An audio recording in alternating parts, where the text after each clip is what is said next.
Bom dia, boa tarde, boa noite. Já temos um vídeo falando sobre quem foi Raul Prebisch, o que foi a CEPAL e por que o Manifesto Latino-Americano, ou o nome oficial do texto, O Desenvolvimento Econômico da América Latina e seus Principais Problemas, é um texto fundamental do nosso pensamento social. Mas ficou faltando uma análise detalhada sobre as teses, os conceitos, os argumentos do texto. E é essa lacuna que nós vamos suprir hoje.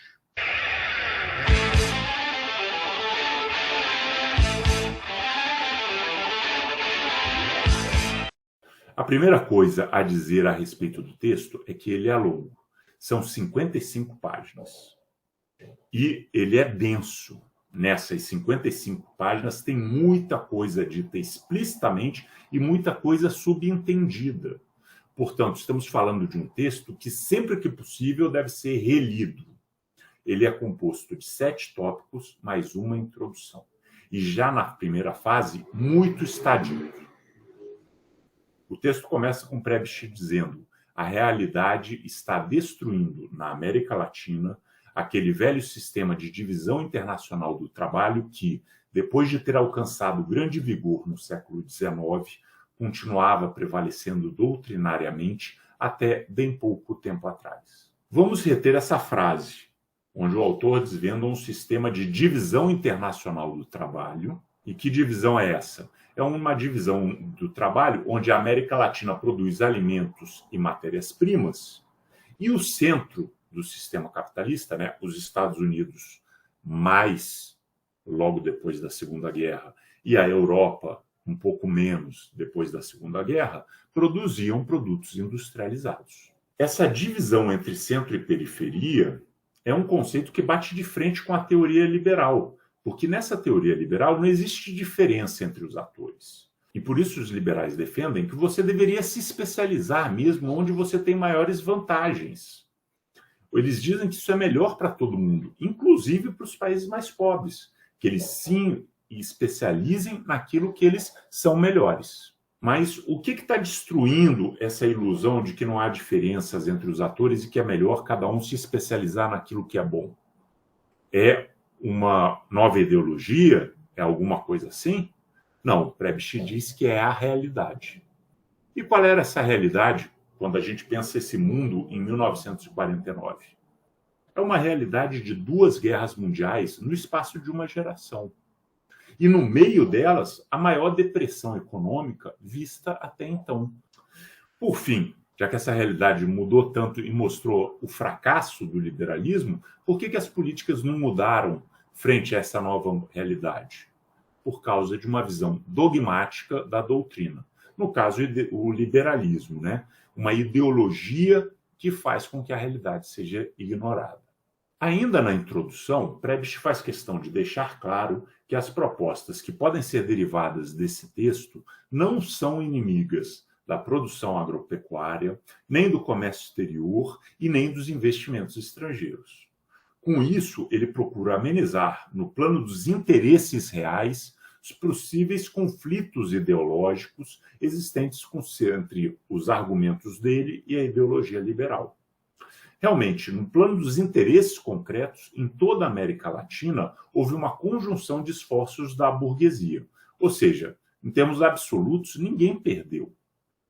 Mas, como em todo o mundo, a explicitação da falência da ideologia liberal nunca foi aceita pelas elites. E o pensamento cepalino também sofreu muito com isso. O primeiro item, após a introdução, chama-se As vantagens do progresso técnico e os países da periferia. Aqui ele procura entender por que a divisão internacional do trabalho existente naquela época, o sistema onde a América Latina produzia produtos primários e o centro produzia produtos industrializados, era prejudicial aos países periféricos e não neutra, como dizia a doutrina liberal. O que a doutrina liberal nos diz? Quanto maior a produtividade, menor fica o custo unitário por produto, porque tem uma eficiência maior nessa produção. E num ambiente de livre mercado, o preço também cai. Aí, quando o consumidor compra os produtos com um preço menor, ele está se apropriando daqueles ganhos de produtividade. E não importa qual é a origem desses ganhos de produtividade. Eles se concretizam no consumo. O consumidor é que se apropria por esses ganhos de produtividade. Por isso, os liberais defendem que o livre mercado é a melhor forma pela qual o processo técnico e a consequente melhor produtividade que ele traz vai se espalhar por todo o mundo. Então, estamos vendo que, teoricamente, está tudo muito lógico, é muito encaixadinho, né? Então, eu tenho maior produtividade, eu tenho inovação tecnológica, com isso o meu custo cai, com isso eu vou repassar para os preços, e quem vai ganhar o fruto dessa tecnologia, dessa inovação, não são os produtores, são os consumidores. Teoricamente está uma beleza. Mas é essa a realidade? Não. Aí o Prebisch levanta o quê? Um estudo recém-saído do forno naquela época, que dá forma a essa tabela que nós estamos vendo aqui. Nessa tabela, a gente tem quantos produtos industrializados é possível comprar vendendo produtos primários. Entre 1876 e 1880, a média estabelecida ali era de 100. Ao longo dos anos, esse número só foi caindo. Em 1930, quando começa a Grande Depressão, ela estava em 73.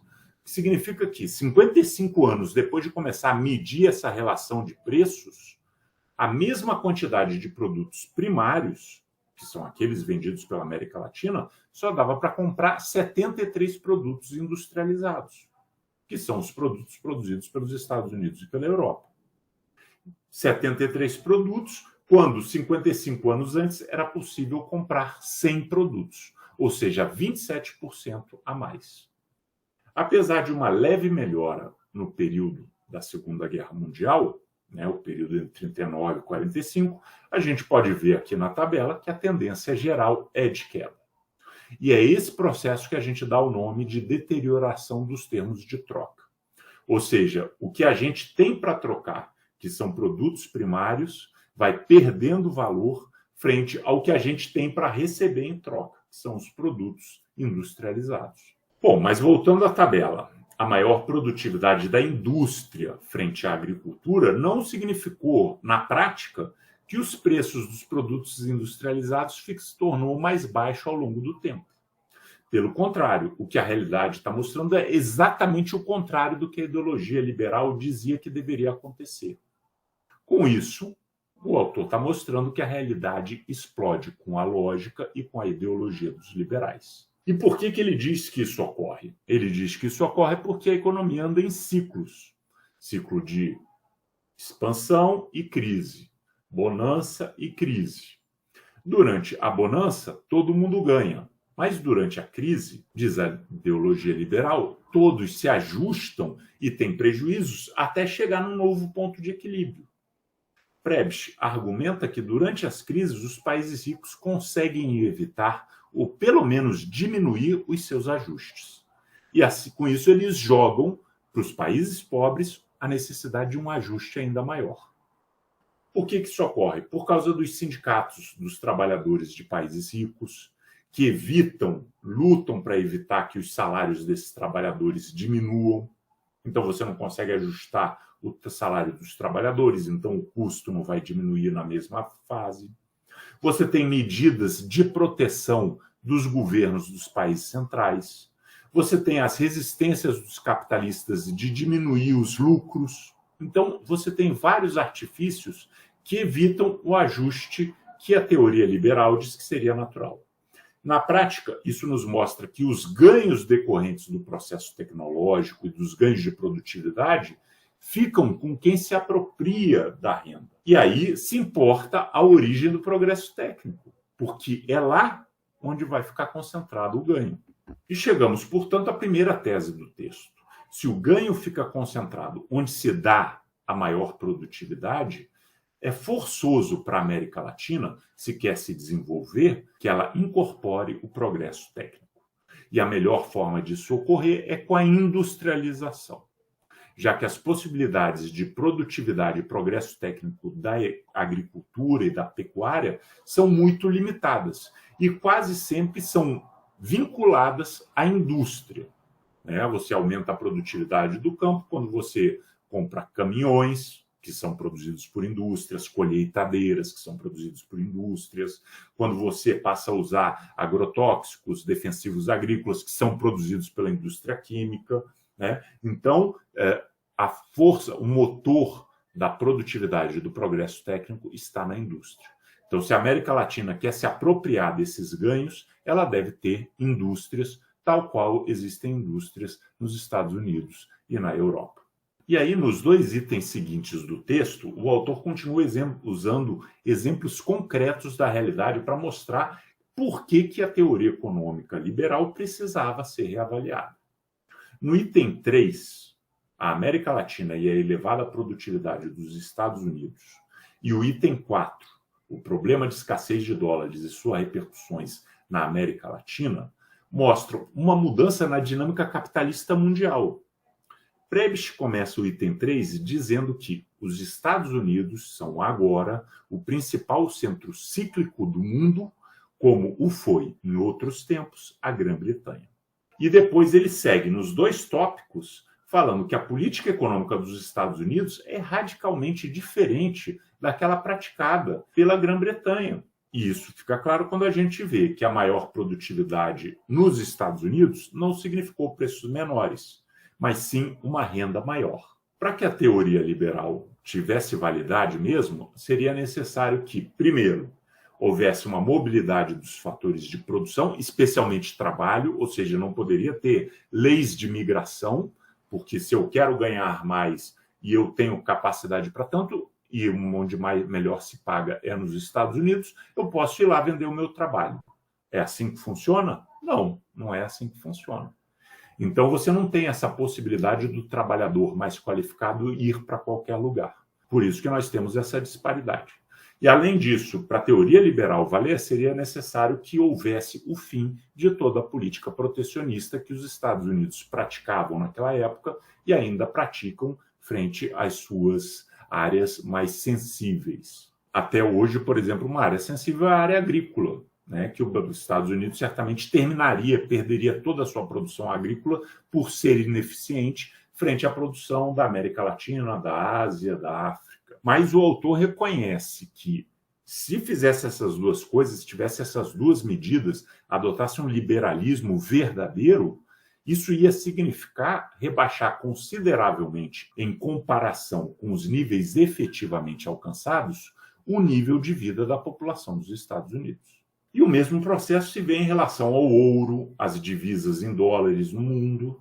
Os Estados Unidos eles concentram a maior quantidade de reservas do mundo e, com isso, eles dificultam o comércio externo dos demais países.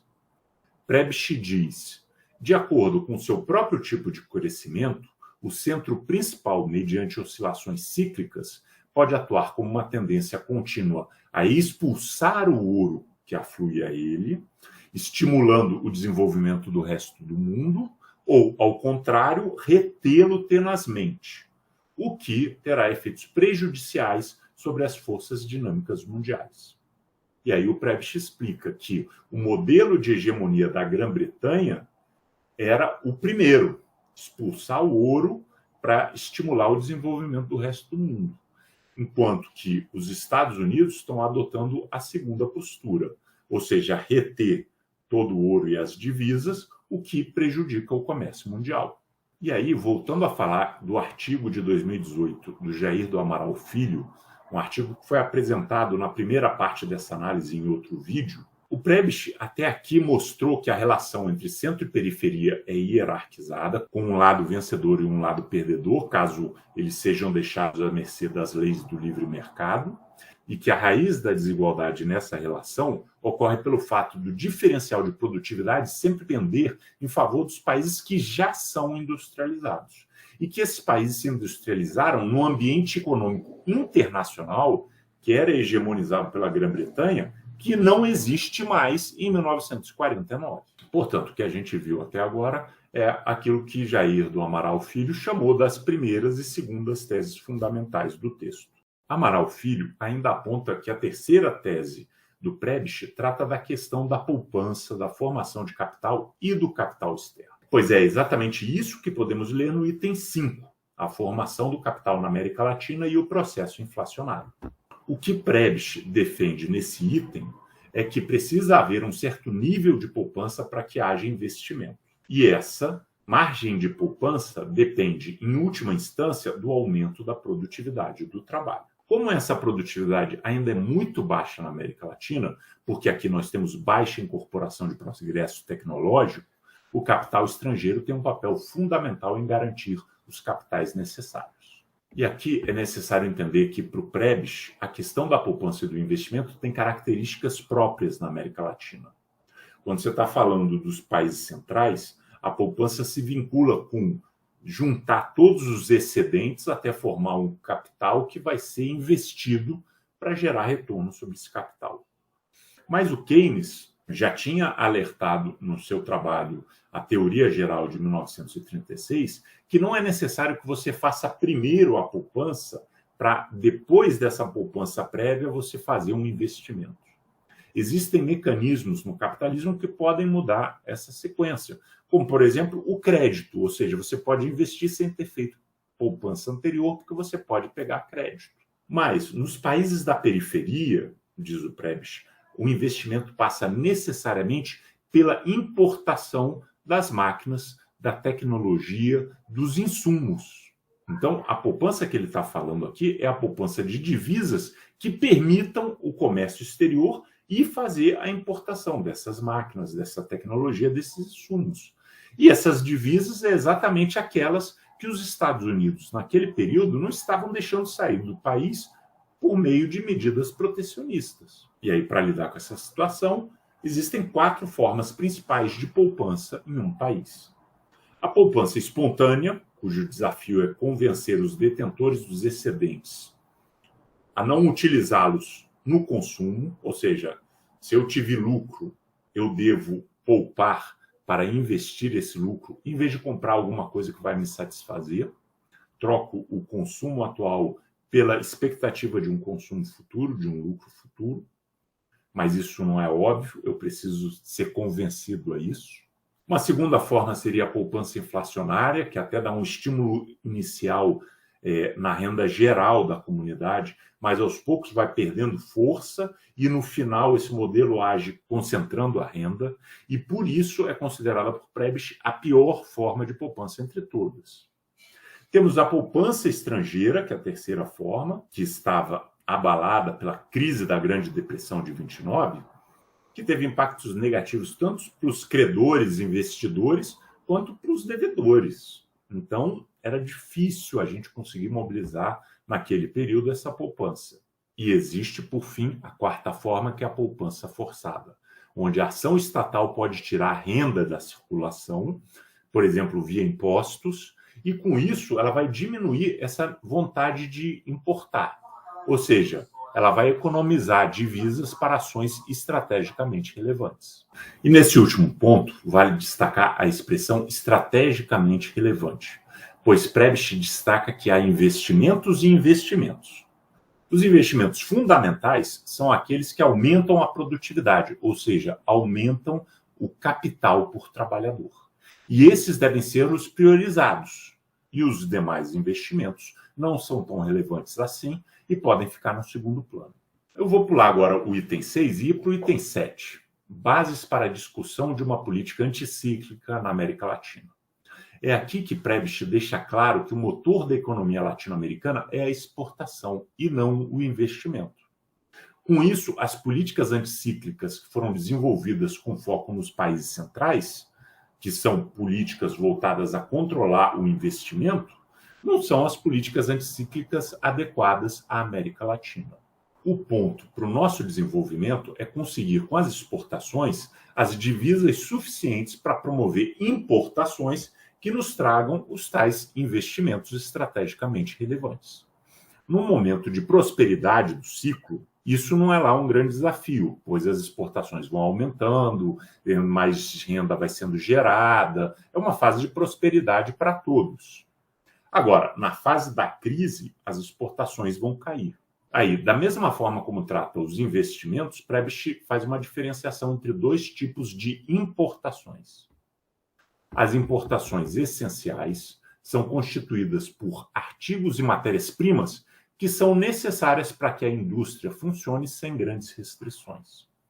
Ou seja, são aquelas importações que, se a gente não tiver, a indústria vai ter problemas. E aí, com isso, a gente vai ter um problema de desemprego, a gente vai ter uma crise, um agravamento da crise maior na nossa fase decrescente do ciclo.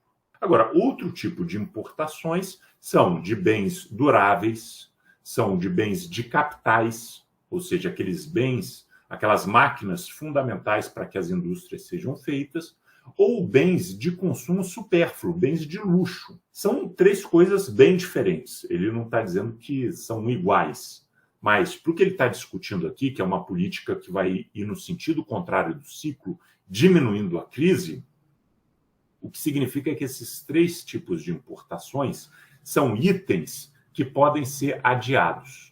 Ou seja, a gente pode esperar acabar a fase de crise para aí sim a gente retomar a importação de bens duráveis, bens de capital e até bens de consumo supérfluos.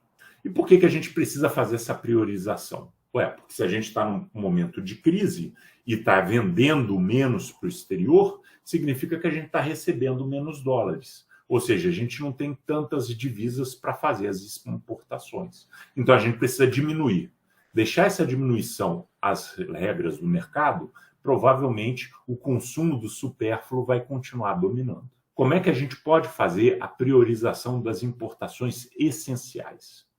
Aí ele sugere várias formas. Controle de câmbio, a poupança interna forçada, que a gente já discutiu, uma política de compra de excedentes primários como forma de interromper a queda dos preços e também por meio de plano de investimentos públicos, obras públicas, para compensar a queda no investimento e na demanda privada. E aí a gente consegue ver nesses itens a quarta tese identificada por Amaral Filho nesse texto. Ele aponta que, ao contrário da ortodoxia econômica que era vigente na época, Prebisch defendia que os ajustamentos econômicos, tanto na balança de pagamento quanto na economia doméstica, deveriam contar com um papel mais ativo do Estado. E como a gente viu, tanto no caso da poupança forçada, quanto na priorização dos investimentos, quanto na priorização das importações, a ação estatal deve ser forte. Deixado às livres forças do mercado, provavelmente as decisões de poupança, de investimento e de importação dificilmente seriam as mais adequadas para o desenvolvimento econômico dos países da América Latina. E, por fim, eu volto para o item 6, os limites da industrialização, para apontar que o Estado ainda precisa levar em conta três ameaças frente às ações de promoção da industrialização na América Latina. A primeira ameaça é de que haja um deslocamento dos fatores de produção. E que fatores de produção são esses? Capital e trabalho, que eles saiam do setor primário, do setor agrícola, para o setor industrial. Isso deve ser considerado por quê? Porque o setor primário, de acordo com a Divisão Internacional do Trabalho, que estava vigente naquela época, então não importa onde o Prebisch queria chegar, e sim a realidade com a qual ele estava lidando naquele momento. Era o setor primário, eram as exportações de produtos agrícolas e extrativistas que garantiam a entrada das divisas, que aí sim iam permitir uma estratégia de industrialização exitosa. Então, se esse deslocamento de fatores de produção, trabalho, capital, sacrificasse o setor primário, sacrificasse a agricultura, o extrativismo, seria sacrificado também a capacidade de gerar divisas e, assim, seria sacrificada a capacidade de importar. Mas o Prebisch aponta que a gente tinha, naquele período, uma margem muito confortável para haver esse deslocamento. Ele só não poderia ser uma coisa muito radical. Bom, outro limite apontado por Prebisch aqui se relaciona com o tamanho ótimo do mercado consumidor de determinados produtos industriais. Prebisch deixa claro o seu receio de que haja algum mercado nacional que seja muito pequeno, de tal forma que ele seja capaz de consumir uma produção que tem uma escala mínima para operar com eficiência. Isso acabaria gerando uma produção ineficiente. Então, isso precisa ser olhado com cuidado, e o Prebisch também, nesse caso, indica que tem possibilidades, né? A gente pode pensar num mercado integrado que poderia ser uma saída para esse limite. E, por fim, é necessário saber lidar com os ciclos econômicos, né? E como a gente expôs, é no momento de crise dos ciclos que os países da periferia perdem os seus ganhos e os países centrais repõem com maior intensidade a desigualdade entre centro e periferia. Portanto, essas medidas que a gente acabou de discutir devem ser mais bem desenvolvidas para se chegar numa política econômica que aproveite os momentos de crescimento econômico e que saiba se proteger em momentos de crise, que sempre chegam para todos os países. Ok? Bom, essa foi a minha análise sobre o texto O Desenvolvimento Econômico da América Latina e seus principais problemas. Mas ver um vídeo no YouTube não é estudar. E nem mesmo conhecer o assunto que você viu o vídeo a fundo. Por isso, na descrição desse vídeo aqui tem um link para o texto integral do Prebisch. E eu sugiro que vocês leiam e reflitam sobre ele. Vocês pensem se eu passei uma visão adequada do texto. Se vocês vejam ali o que eu deixei de fora, que vocês acham importante, que você acha que eu interpretei errado. Enfim, vão pensar com as suas cabeças sobre esse texto e tirem as suas próprias conclusões. Aqui, o que eu propus foi um guia de leitura. E eu busquei, como todo professor, facilitar o caminho de vocês nessa trilha. Mas eu não posso substituir nem o esforço, nem o estudo de cada um de vocês. As trilhas estão aí. Agora cabe a vocês segui-las. Abraços e bons estudos.